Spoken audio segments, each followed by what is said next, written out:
path of fiscal consolidation without compromising on public investment requirements of the economy. Externally, the economy successfully weathered a number of shocks: the redemption of the FCNR deposits, volatility from the US elections, and the Fed rate hike. According to the IMF, India is expected to be one of the fastest growing major economies in 2017. A number of global reports and assessments over the last 2 years have shown that India has considerably improved its policies, practice and economic profile.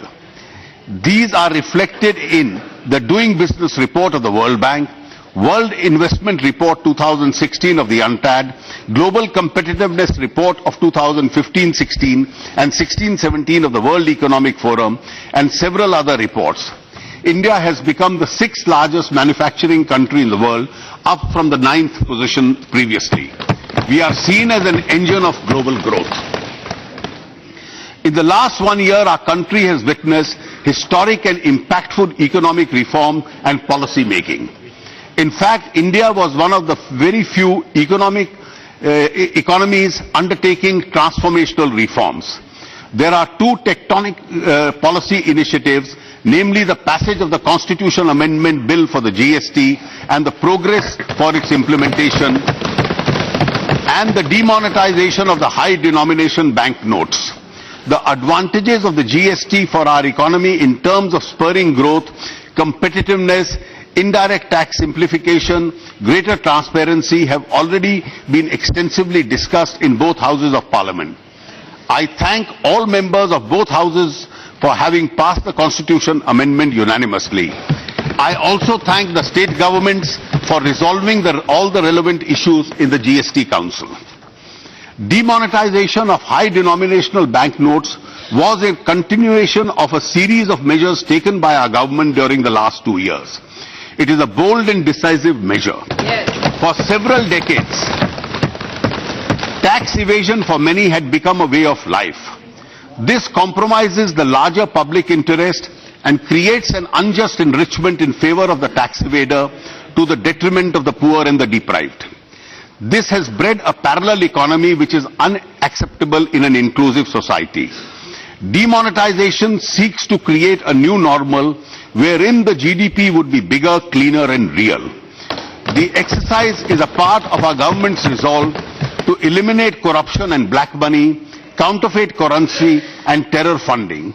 Like all reforms, this measure is obviously disruptive as it seeks to change the retrograde status quo.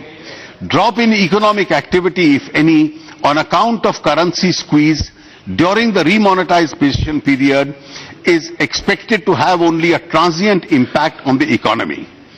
I am reminded here of what the father of the nation, Mahatma Gandhi, had said: a right cause never fails. Demonetization has a strong potential to generate long-term benefits in terms of reduced corruption, greater digitization of our economy, increased flow of financial savings, and greater formalization of the economy, all of which would be eventually lead to higher GDP growth and tax revenues.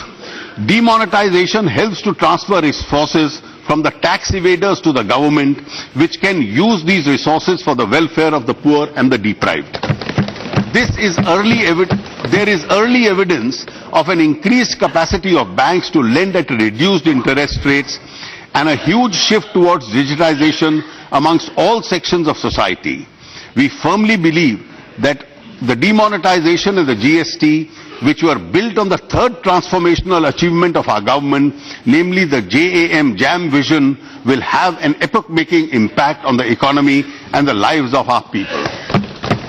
Madam, we are at an important point in the path of our growth and development. इस मोड़ पर घबरा के न थम जाइए आप, जो बात नहीं है उसे अपनाइए आप, डरते हैं नई राह पे क्यों चलने से, हम आगे आगे चलते हैं आइए आप. The pace of remonetization has picked up and will soon reach comfortable levels. The effects of demonetization are not expected to spill over to the next year. Thus, IMF, even while revising India's GDP forecast from 2016 downwards, has projected a GDP of 7.2 and 7.7% in 2017 and 18 respectively. The World Bank, however, is more optimistic and has projected a GDP of 7% in 2016-17, 7.6% in 17-18, and 7.8 in 18-19. This pickup in our economy is premised upon the policy and determination to continue with economic reforms, increase in public investment in infrastructure and development projects, and export growth in the context of an expected rebound in the world economy. The surplus liquidity in the banking system created by demonetization will lower the borrowing costs and increase the access to credit. This will boost economic activity with multiplier effects. The announcements made by the Honorable Prime Minister on the 31st of December 2016 addresses many of the key concerns of our economy at this juncture, such as housing for the poor, relief to the farmers, credit support to the MSMEs, encouragement to the digital transactions, assistance to pregnant women and senior citizens, and priority to Dalits, tribals, backwards and women under the Mudra Yojana. My overall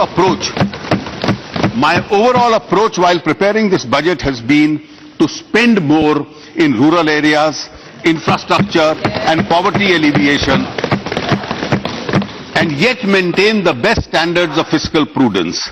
I have kept in mind the need to continue with economic reforms, promote higher investments and accelerate growth. The last 1 year was a witness to other major reforms, namely the enactment of the Insolvency and the Bankruptcy Code, amendment to the RBI Act for inflation targeting, enactment of the Aadhaar Bill for disbursement of financial subsidies and benefits, significant reform in the FDI policy, the job-creating package for the textile sector, and several other measures. We will continue to process the process of economic reforms for the benefit of the poor and the underprivileged. Madam Speaker, the budget 2017-18 contains 3 major reforms. First, the presentation of the budget has been advanced to the 1st of February to enable the Parliament to avoid a vote on account and pass a single appropriation bill for 17-18 before the close of the current financial year. This would enable ministries and departments to operationalize all schemes, projects, including new schemes, right from the commencement of the next financial year.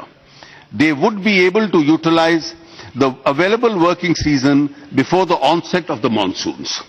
Second, the merger of the railway budget with the general budget is a historic step.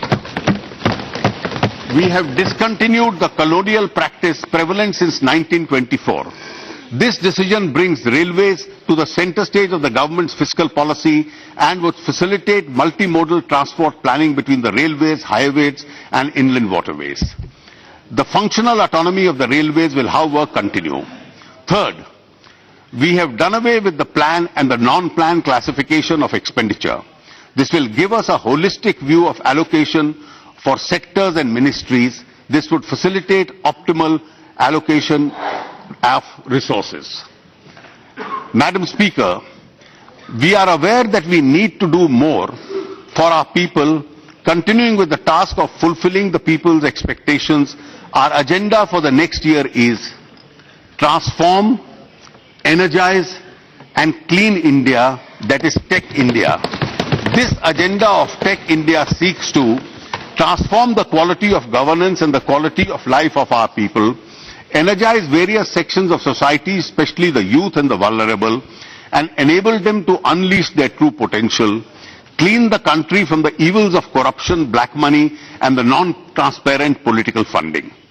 I propose to present my budget proposals under 10 distinct themes to foster this broad agenda. The themes are: 1. Farmers for whom we have committed to double their incomes in 5 years.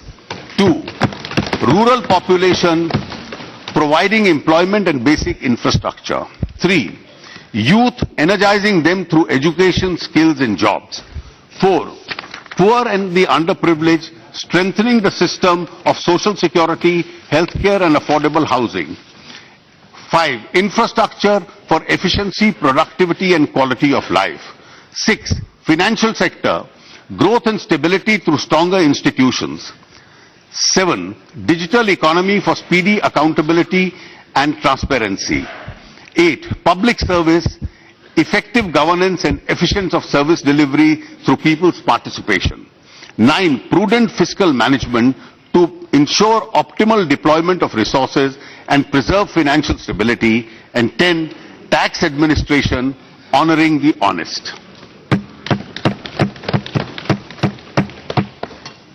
Farmers. The Indian farmer has once again shown his commitment to the resilience in the current year.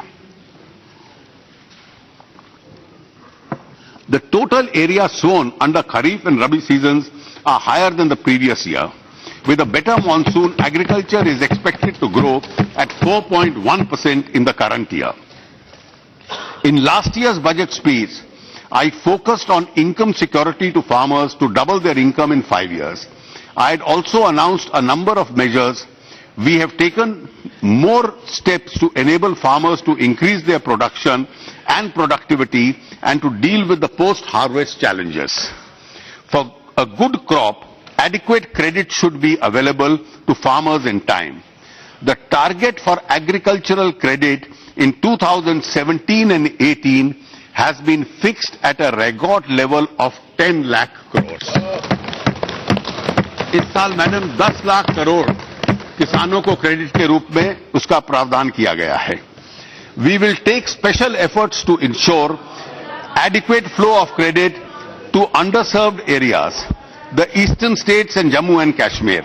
The farmers will also benefit from the 60-day interest waiver announced by the Honorable Prime Minister in respect of their loans from the cooperative credit structure. About 40% of the small and marginal farmers avail credit from the cooperative structure. The primary agricultural societies at the end of the year, the primary societies at the end of the year act as a front end for the loan disbursements. We will support NABARD for computerization and integration of 63,000 functional PACs with core banking support and district cooperative banks. This will be done in 3 years at an estimated cost of 1,900 crores with financial participation from the state governments. This will ensure seamless flow of credit to the small and marginal farmers. At the same time, sowing farmers should feel secure against the natural calamities. The Fasal Bima Yojana launched by our government is a major step in that direction.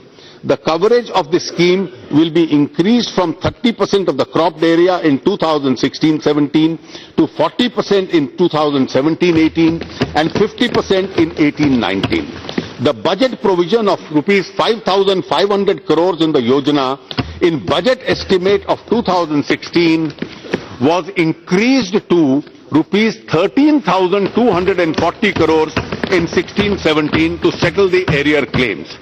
I have proposed a sum of rupees 9,000 crores.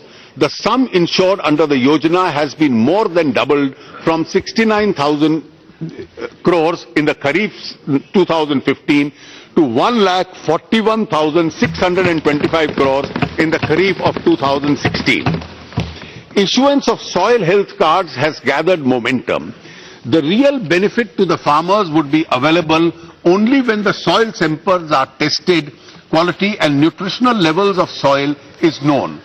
The government will therefore set up a mini lab in the Krishi Vigyan Kendras to ensure 100% coverage for all 648 KVKs in the country.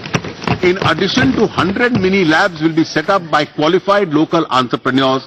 Government will provide credit-linked subsidy to these entrepreneurs. A long-term irrigation fund has been set up in the NABARD. The Honorable Prime Minister has announced in addition to 20,000 crores as its corpus. This will take the corpus of this fund now to 40,000